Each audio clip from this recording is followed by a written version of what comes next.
Today, we're getting a first look at evidence photos taken after the mass shooting at the Tree of Life building in Squirrel Hill. They include pictures from inside the building as well as a prayer book damaged by a bullet. Tree of Life Rabbi Jeffrey Myers told the jury that photo of the book is a witness to the horror of the day. Survivors and friends of those killed in the shooting also took the stand today, recounting the events of that morning. KDKA stands by our commitment to bring you all the developments of that trial. And tonight's team coverage includes investigator Andy Sheehan. Yeah, he sat in on day 2 of testimony and joins us now to share more details. Andy.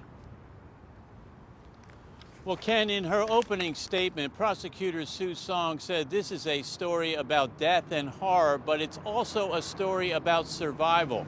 And today we heard compelling testimony from some of the survivors. After gunshots began echoing through the synagogue, 3 members of the New Light congregation, Melvin Wax, Carol Black, and Barry Werber, hid in a storage closet.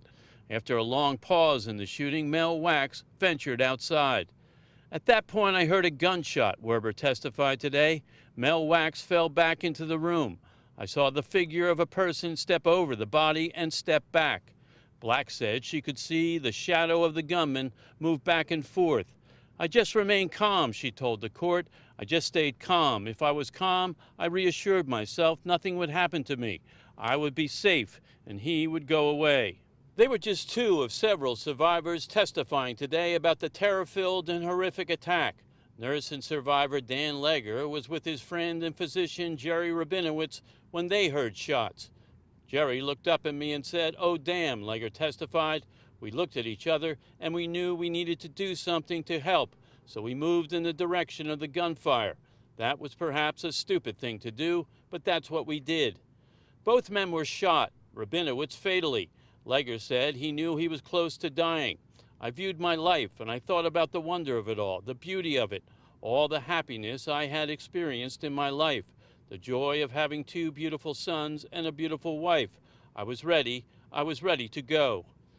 After close to an hour, he saw a pant leg appear before him, and he said, "Either this is a helper or a shooter. I was dying, and I had nothing to lose." He put up his hand and heard SWAT medic Jason Seibold say, "This one's alive." In the closet, Carol Black remained quiet until she knew it was safe. Quote, "At one point, I saw a light, and I heard what I thought were police radios. And I thought, oh, they're coming to rescue us, and I was right. It was the SWAT team.